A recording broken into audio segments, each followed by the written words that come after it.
All right, so far so good. Satellite's running pretty good. Electrical seems to be pretty good. Lights are working and everything. I think I'm ready to put the seats back in it. So I'm a little bit at a crossroads. The carpet in this car is completely trashed. I do have a carpet kit for my 72 Charger. Be the same for this car in black, and we already got the seats out, so we're kind of like halfway there. So I'm thinking, let's go ahead and rip this carpet out and let's go ahead and put brand new carpet in it before we put the seats back in it. So let me show you what we have to do to change the carpet. Pretty straightforward. This car actually had Mustang seats in it and we got that ripped out of there.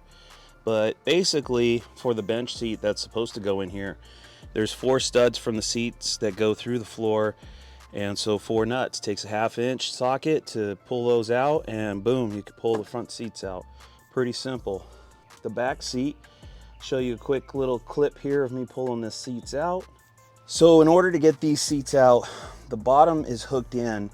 There's basically kind of like an S hook with sheet metal, and then a bar on the bottom seat basically snaps into it. So it has to go, when you're installing it, it's going in, down, and then forward, and that locks it in.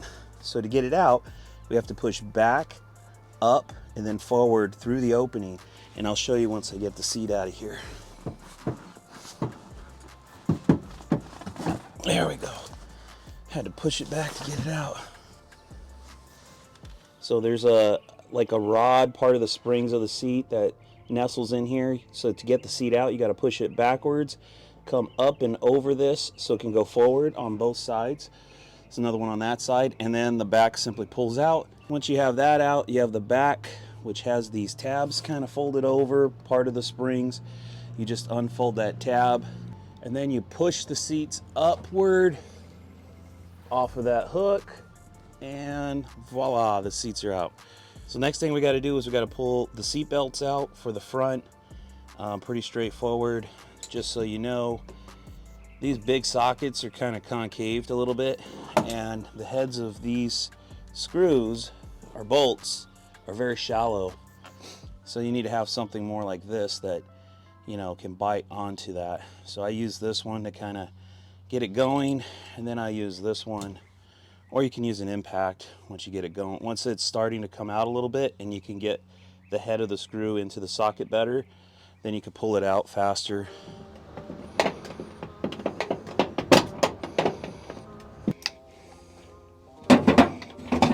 Next thing we got to do is pull the door seals.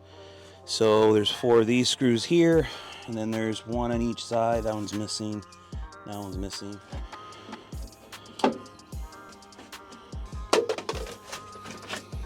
Hopefully we could get away with just taking this loose, and that hopefully I don't have to take everything out. So I'm going to try that first.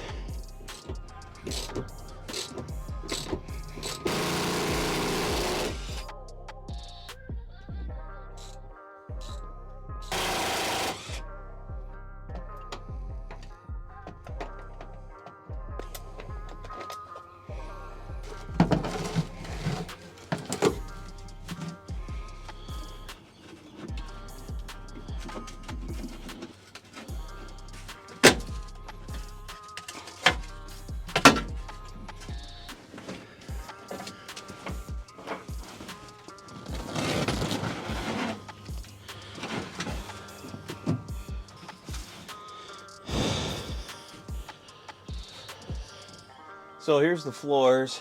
God, there's a lot of glare, so I don't know that this is going to come out very well, but they're very solid, which is good.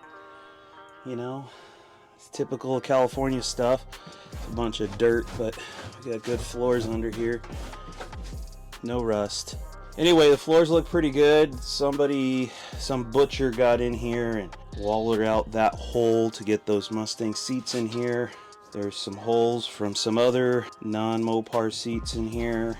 Butchered the crap out of the inner part of the floor. You can see somebody wrote 7/8 for some reason on a 3. So those need to be patched. I'm not going to patch them. Whoever ends up with this car, I'll be sure to relay what's here, and there's video footage of what's here and needs to be addressed. Looks like this was probably done a couple of times, and some probably another hole here and here. Very crude holes. At least this hole is kind of decent. But if you guys get a Mopar, this generation Mopar, you need to understand these cars are unibody cars. They do not have a frame rail going underneath the floors up here in the middle. All right, the strength of the car is through the rockers. Now, when they made a bench seat car, and there's no reinforcement added to the inner holes where a bucket seat would go. So again, there's strength in these areas where the seat's going to go, whether it's a bucket or a bench. Okay, it's going to get these.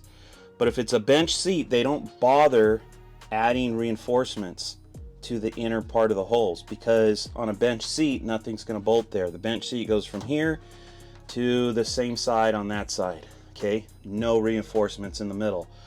So if you were to put bucket seats in here and drive the car around for any length of time, what's going to happen is your weight on that seat going over the road is going to tear this sheet metal.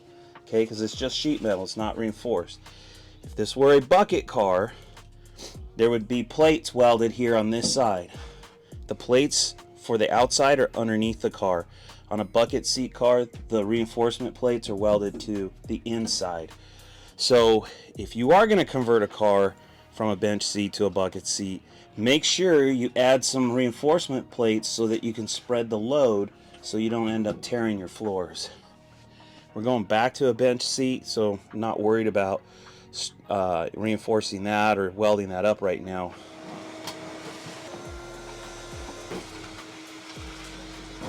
Alright, that cleaned up pretty nice. The other thing I always enjoy is the archaeological finds in these cars when you clean them out. So our first archaeological find is a penny. And it is, but it says 1999. Okay. 1976, a bicentennial. That's pretty cool. You know what's interesting is I found, I can't remember now if it was a quarter or a penny or whatever it was, but it was also 1976 in that 71 Charger. Here's the 1999 penny. Aside from the duct tape and the big holes, the floor looks great. Actually, after vacuuming, came out pretty nice in here. Give you an idea what California floors look like.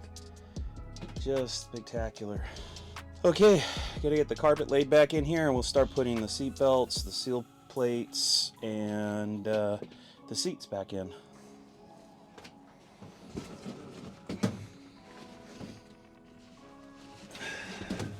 This carpet is way bigger than it should be, so we're gonna have to trim it. In the back, it's too close to the hook, so probably gonna have to pull off a couple of inches on the back. The sides are definitely way too long. That should be good. So all we really need to worry about is side to side. All right, so I want to cut it. In my experience, I've always cut it a little too short. Okay, so we're gonna do this side first. If we screw up the side a little bit, we have a little slack, we could pull it this way a hair and make up for it on that side, but we can't screw up twice. Otherwise, we're gonna be in trouble. I'm using tin shears to do this, by the way. Kind of sucks, like, you would think they'd be able to just make these the right length. Let's see how we're doing. Pretty good. I think we're doing all right. See, I already feel like I'm cutting it short in here. It's long here. We're gonna scooch it over a little.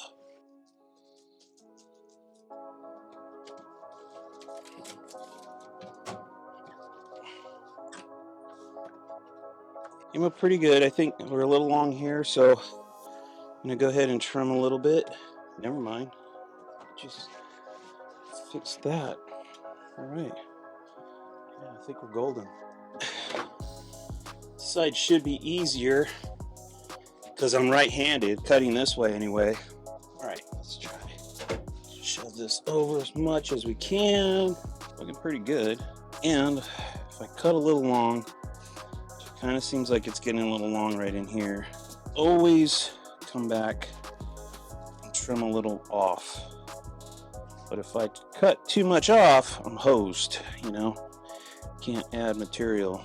So when I put the carpet in the 68 Charger, one of you guys suggested, and I apologize for forgetting your name or who wrote the comment, but suggested, whoops, a soldering iron.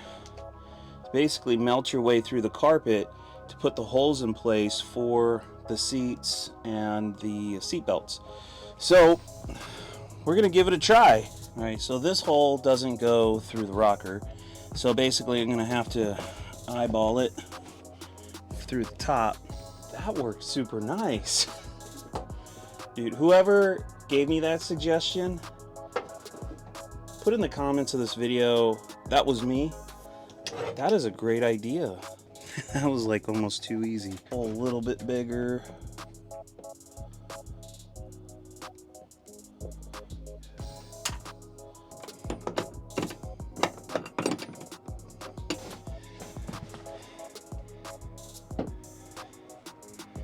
Okay.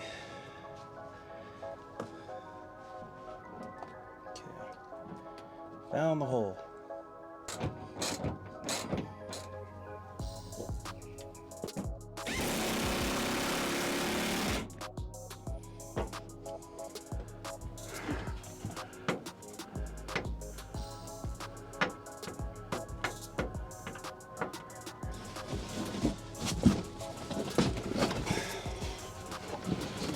The front half in here.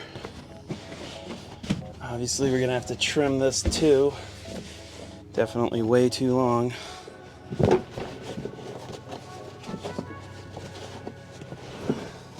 right, so I shoved this up. I think this sewn in floor mat basically should be around about right here, about where your foot's gonna be on the pedal. So I put a slit on the front edge to the bottom of the throttle bracket to give me an idea of cutting that much off. I'm gonna cut that much off across the top. We still have good overlap here, you know, so I think that's good. The hole for the front seat is about right there, so let's go with that. Okay. I would basically make a notch for the throttle bracket. Then the firewall, where the hump terminates into the firewall, this is going to be excess too, so we got to trim all this across here. But I think on that end, we could tuck it kind of behind the heater box. So I think we can get away with leaving it a little long on that side and maybe a little long on this side. So I'm going to keep cutting across here, just past kind of the hump, I guess. And we'll see what it looks like. I was gonna cut all the way across this much, but I don't have to.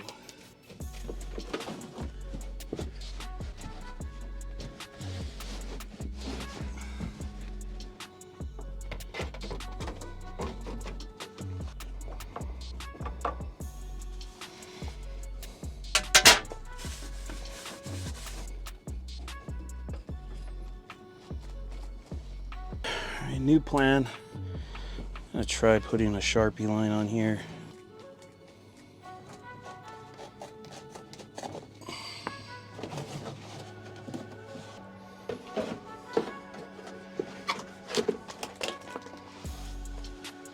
The hell?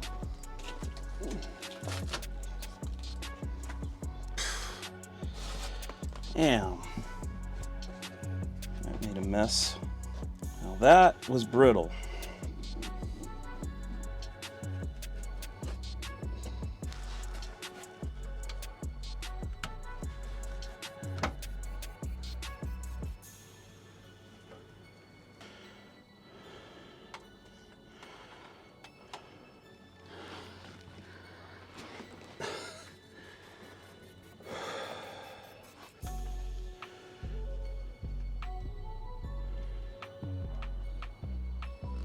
Seat's too wide. I don't know what the seat came out of, but It's not a 72B body.